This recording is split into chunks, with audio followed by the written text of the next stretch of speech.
नुकताच पावसाळा सुरू झाला, यामुळे राज्यामध्ये काही खुशी काही गमचं वातावरण बघायला मिळते। अनेक ठिकाणी अतिवृष्टीमुळे नागरिक बेहाल झालेत, तर कित्येक ठिकाणी पाऊसच पडत नसल्यानं शेतकरी आणि सर्वसामान्यांचे डोळे आभाळाकडे लागलेत। मात्र ज्या ठिकाणी पाऊस पडतोय त्या ठिकाणी वीज कडाडणं आणि वीज पडणं यामुळे नुकसान होत असल्याच्या घटना समोर येत आहेत। अशीच एक घटना जळगाव जिल्ह्यातील भडगाव तालुक्यात असलेल्या नगरदेवळा परिसरातील धनगरवाडी परिसरात राहणारा शेतकरी नारायण राऊळ हे आपल्या 2 गायी आणि 2 बैलांना घेऊन शेतामध्ये चारत असताना दुपारी 1:30 वाजेच्या सुमारास बैलांवर वीज कोसळली आणि या घटनेमध्ये या 2 बैलांचा जागीच मृत्यू झाला असल्याचं समोर आलंय। दरम्यान अवघ्या काही अंतरावर असल्यानं शेतकरी नारायण राऊळ आणि त्यांच्या 2 गायी आणि इतर गुरं आणि इतर शेतकरी बालंबाल बचावलेत। मात्र या घटनेमध्ये या बैल जोडीचा दुर्दैवी अंत झाला। यामुळे हा शेतकरी हवालदिल झाला असून जवळपास 1.5 लाख रुपयांचं या शेतकऱ्याचं बैलजोडी दगावल्यानं नुकसान झालंय। यामुळे आता शासनाकडून आपल्याला मदत मिळावी अशी अपेक्षा परिसरातील शेतकरी आणि नुकसानग्रस्त शेतकरी नारायण राऊळ यांच्याकडून व्यक्त केली जाते। शकील शेख, माझा महाराष्ट्र न्यूज, भडगाव।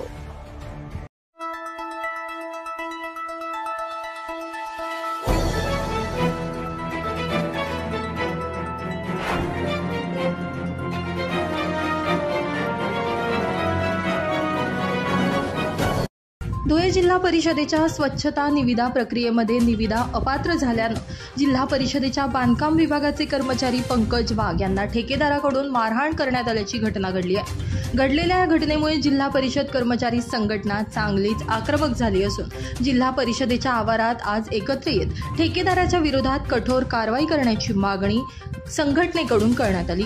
दरम्यान संबंधित ठेकेदारावर कारवाई न झाल्यास काम बंद आंदोलन करण्याचा इशारा यावेळी जिल्हा परिषद कर्मचाऱ्यांकडून देण्यात आलाय। परिषदच्या साफसफाई कामाचा ही निविदा प्रसिद्ध करण्यात आली होती आचारसंहितेच्या आधी। आचारसंहिता लागल्यामुळे त्यावेळेस ओपन नाही करता आले, मग नंतर परवा त्याचं टेक्निकल बिड ओपन झालं। टेक्निकल बिडमध्ये 5 लोकांची ही निविदा प्राप्त झाली। मग आता प्रशासनाने ही निविदेच्या अटी शर्ती ज्या ठरवून दिल्या होत्या त्यानुसार 2 ठेकेदारांचे कागदपत्र परिपूर्ण आले आणि 3 ठेकेदारांचे परिपूर्ण नाही आले।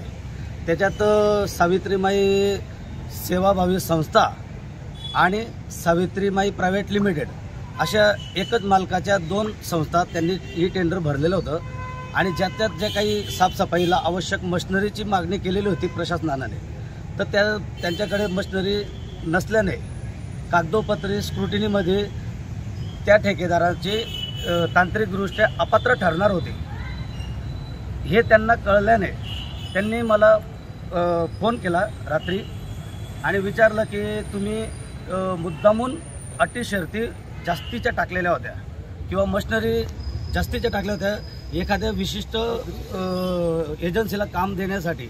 मी त्यांना बोललो अटी शर्ती मी ठरवत नसतो, ह्याला संपूर्ण प्रशासन ठरवत असतं। ही निविदा कमिटी आहे ते अटी शर्ती ठरवतात आणि त्यांना ते अपात्र होत असताना पाहून त्याने मला फोनवरच शिवीगाळ केली आणि नंतर तेवढ्यावर न थांबता माझ्या घरी येऊन दरवाजाला लाथाबुक्क्या मारल्या आणि माझ्या बायकोने जेव्हा दरवाजा उघडला तर तिच्यावर हल्ला केला।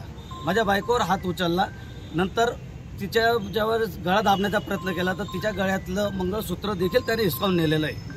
नंतर माझ्यावर हल्ला केला, मला मारलं, तर माझ्या हाताला जबर मार लागलेला आहे आणि मला आता कामसुद्धा करणं शक्य झालेलं नाही आहे। मला हातावर त्याने काहीतरी त्याच्या हातात धारदार वस्तू होती ती सुद्धा मला लागलेली त्या याच्यात आणि प्रचंड मला धमकी देऊन गेला आहे की याच्या पुढे तू याद राख माझी स्वतःची जिम आहे, माझ्याकडे सगळे पैलवान आहेत, मल्ल आहेत, मी केव्हाही तुमचं पूर्ण परिवाराला जीवे ठार मारेल अशी धमकी देऊन गेलेला आहे।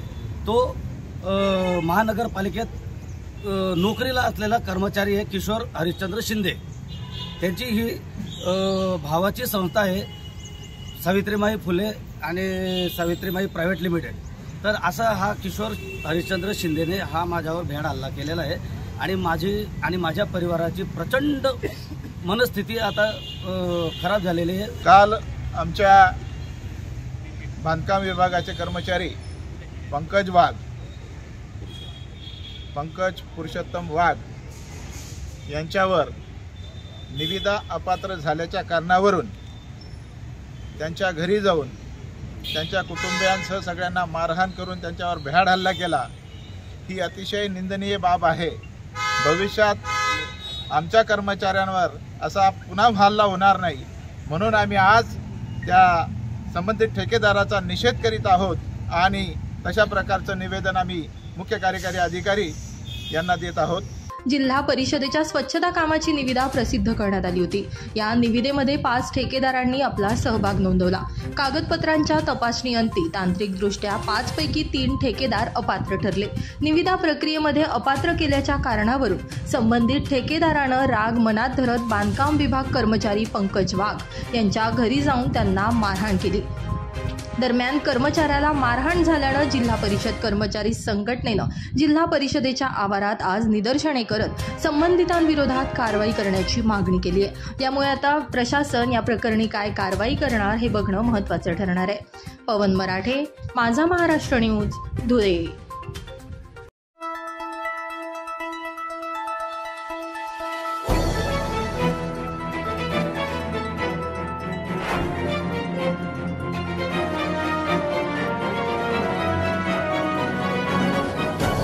धुळे शहराला शुद्ध पाण्याचा पाणीपुरवठा करणाऱ्या तापी जलवाहिनीला मुंबई आग्रा महामार्गावरील सरवड फाट्याजवळ गेल्या अनेक दिवसांपासून मोठ्या प्रमाणावर गळती लागली आहे। मात्र असं असताना पाणीपुरवठा विभाग आणि धुळे महापालिका याकडे अक्षम्य दुर्लक्ष करत असल्याचं बघायला मिळतंय।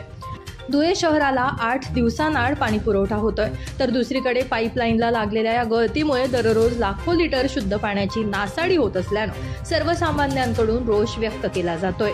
शहराला पाणी पुरवठा 8-8 दिवसांनी होत आहे। गेल्या 3 महिन्यापासून ही शोकांतिका शहरात चालू आहे। एकीकडे पाणी येत नाही 8 दिवस आणि दुसरीकडे पाणी पुरवठा करणारी जी तापीची योजना आहे, तापी पाईपलाईन आहे, ती 29 ठिकाणी गळती आहे। जलशुद्धीकरण केंद्रापर्यंत 12-12 फुटापर्यंत काही ठिकाणी ती फुटलेली आहे।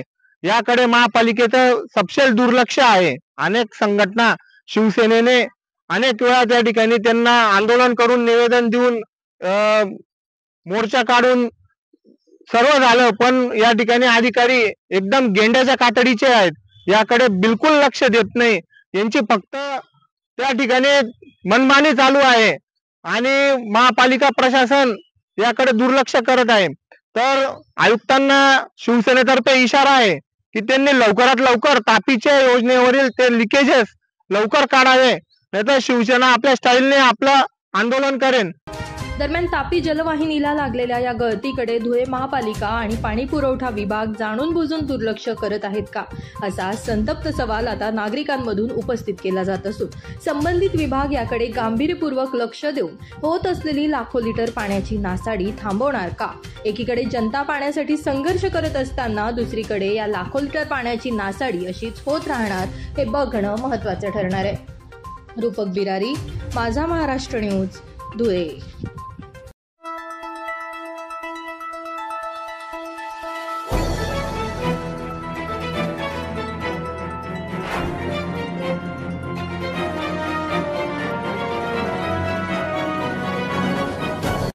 दरडोई उत्पन्नात आघाडीवर असणारा महाराष्ट्र महायुतीच्या काळामध्ये 6व्या क्रमांकावर घसरला असल्याचा आरोप करत शासनानं विविध महामंडळांना दिलेल्या कोट्यावधी रुपयांच्या निधीमधून धुळे जिल्ह्यामध्ये किती निधी आला, त्यातून किती कामं झाली यांसह विविध प्रश्न उपस्थित करत धुळे काँग्रेसच्या वतीनं जिल्हाधिकारी अभिनव गोयल यांना निवेदन देण्यात आलंय।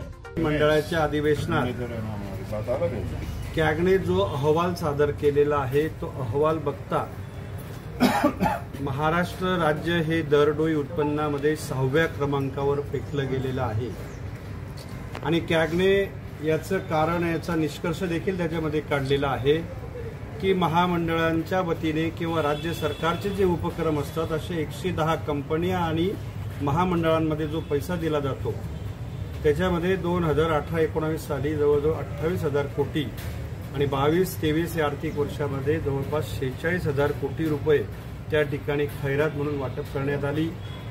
खऱ्या अर्थानं ज्या कारणासाठी सार्वजनिक कंपन्या किंवा महामंडळांची निर्मिती केली, समाजातल्या लहानातल्या लहान घटकांना चित्तस्थैर्य प्राप्त व्हावं, त्याच्या मागे आर्थिक पाठबळ उभं करण्यात यावं, त्याच्या जीवनाला एक उत्कर्ष मिळावा, या उदात्त हेतून हे निर्मिती झालेली होती.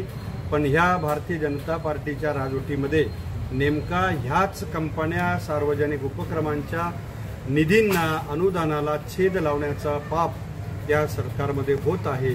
आणि म्हणून मोठ्या प्रमाणावर भ्रष्टाचार या महामंडळांमध्ये आणि सार्वजनिक कंपन्यांमध्ये झालेला आहे, असा निष्कर्ष मी किंवा आमची काँग्रेस पक्षाने न काढता कॅग या देश पातळीवरच्या निरीक्षकांनी, वित्तीय विभागाने हे टिप्पणी त्या दिवशी विधिमंडळामध्ये केलेली असल्यामुळे ही गोष्ट अधिकृतरित्या भ्रष्टाचार झाल्याचे सिद्ध करणारी आहे. म्हणून या गोष्टीची तातडीने चौकशी व्हावी. त्याचप्रमाणे जेवढे सार्वजनिक उपक्रम, महामंडळं आहेत जिल्ह्यामध्ये, त्याच्यामधले सर्व लाभार्थींसहित आम्हाला याद्या मिळाव्यात, अशा आशयाचं निवेदन आज आम्ही जिल्हाधिकारी महोदयांना दिलेलं आहे. दरम्यान राज्याची आर्थिक परिस्थिती उत्तम असल्याचा निर्वाळा सत्ताधाऱ्यांकडून दिला जातोय.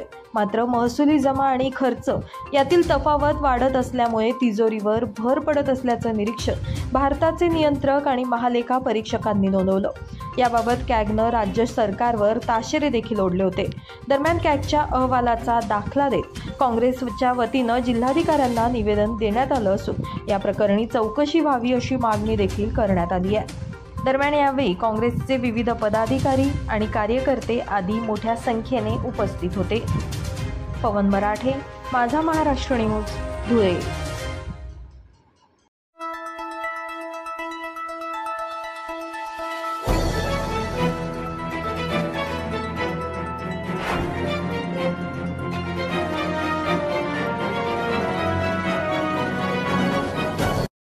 जळगाव जिल्ह्यातील भडगावजवळच असलेल्या टोणगाव शिवारामध्ये गट नंबर 129/A/B या शेतजमिनीमध्ये घरगुती वापरासाठी मीटरची डिमांड नोट मंजूर झाली होती. मात्र अनेक दिवस उलटूनही या ठिकाणी वीज कनेक्शन देण्यात न आल्यानं घरगुती मीटरसाठी वीज कनेक्शन जोडून देण्यात यावं, या मागणीसाठी भडगाव तहसील कार्यालयासमोर टोणगाव परिसरातील शेतकरी आणि ग्रामस्थांकडून आमरण उपोषण सुरू करण्यात आलंय. दरम्यान तोंडगाव वासियांच्या या मागणीची दखल घेत अवघ्या काही तासातच आमदार किशोर पाटील यांनी वीज वितरण अधिकारी आणि उपोषणकर्त्यांची भेट घेऊन मध्यस्थी साधत उपोषणकर्त्यांच्या मागण्या मान्य करून संबंधित विभागाला तात्काळ वीज मीटर कनेक्शन जोडून देण्याचे आदेश दिले. तसेच टोणगाव गावठाण फीडरसाठी 2 दिवसांमध्ये होणाऱ्या DPDC योजनेमधून निधी उपलब्ध करून दिला असून येत्या 2 ते 3 महिन्यांमध्ये या योजनेचं काम पूर्ण केलं जाईल असं आश्वासन दिलंय. दरम्यान आमदार किशोर पाटील व भडगाव वीज वितरण विभागाचे कार्यकारी उपअभियंता योगेश पाटील यांनी उपोषणकर्त्यांना यावेळी पाणी पाजून त्यांचं उपोषण स्थगित केलं. दरम्यान याआधी देखील मागील वर्षी पिंपळगाव बुद्रुक वस्तीतील ग्रामस्थांकडून उपोषण करण्यात आलं होतं. मात्र वर्ष उलटूनही मागण्या मान्य होत नसल्यानं अखेर टोणगाव ग्रामस्थांकडून पुन्हा एकदा उपोषणाचं हत्यार हाती घेण्यात आलं. मात्र आमदार किशोर पाटील आणि संबंधित विभागानं याची तातडीने दखल घेत पुढील काही दिवसातच ग्रामस्थांच्या समस्या सोडवल्या जातील असं आश्वासन दिलंय. यामुळे ग्रामस्थांमध्ये समाधानाचं वातावरण पसरलंय. मात्र वेळेत मागण्या मान्य न झाल्यास पुन्हा एकदा उपोषणाचा इशारा यावेळी ग्रामस्थांकडून देण्यात आलाय. शकील शेख, माझा महाराष्ट्र न्यूज, भडगाव.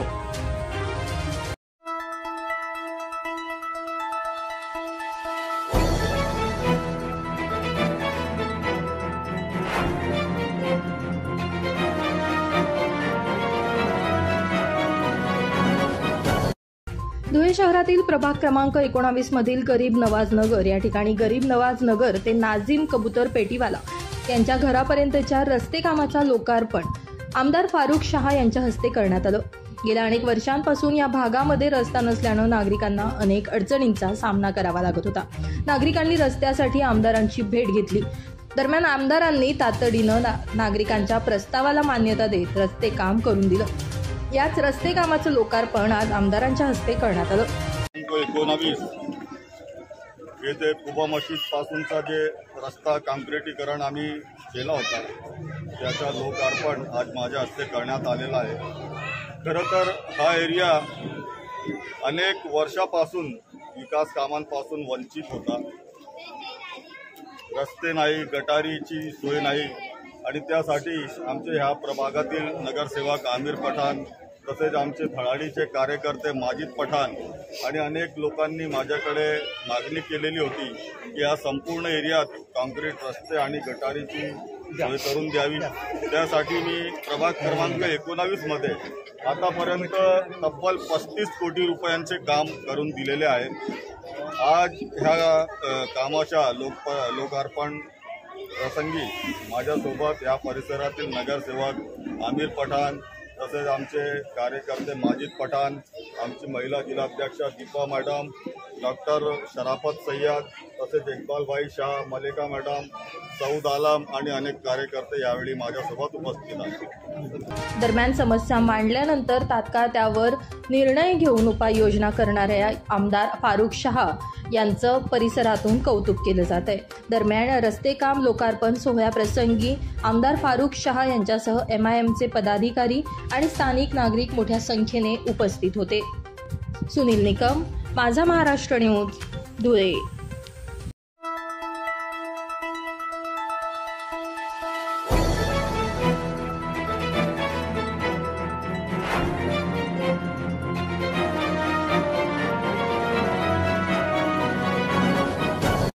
धुळे जिल्हा अहिर सुवर्णकार समाजाच्या वतीनं समाजातील गुणवंत विद्यार्थ्यांचा सत्कार करण्यासह त्यांना वह्यांचं वाटप करण्यात आलं।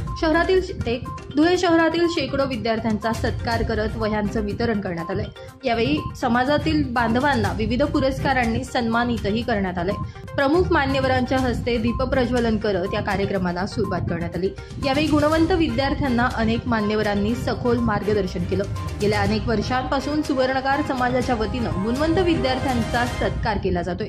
या वर्षी देखील शेकडो गुणवंतांचा सत्कार करण्यासह त्यांना वह्यांचं वाटप करण्यात आलंय।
सुवर्णकार समाजाचे अध्यक्ष तथा माजी महापौर चंद्रकांत सोनार यांच्या अध्यक्षतेखाली पार पडलेल्या या कार्यक्रमामध्ये समाजातील गुणवंत विद्यार्थी, पालक आणि सुवर्णकार समाज बांधव मोठ्या संख्येने उपस्थित होते।